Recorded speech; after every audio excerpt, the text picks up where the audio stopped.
som snakker. Dere må være stille. Nå skal dere skrive en rapport av en analyserapport. Faen! Jeg sølte kaffe på Mac-en. Jeg er så lei det her. Sankthanskis. Får ikke til. Jeg orker ikke. Jeg vil ha juleferie nå. Ja. Får ikke til det her.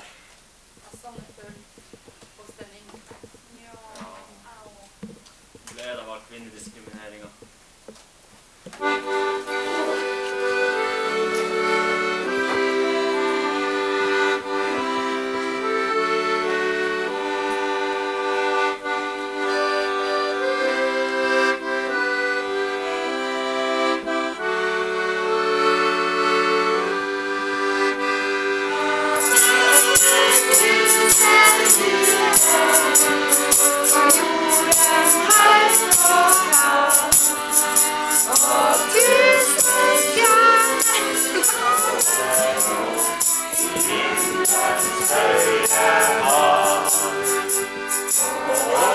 Over by og land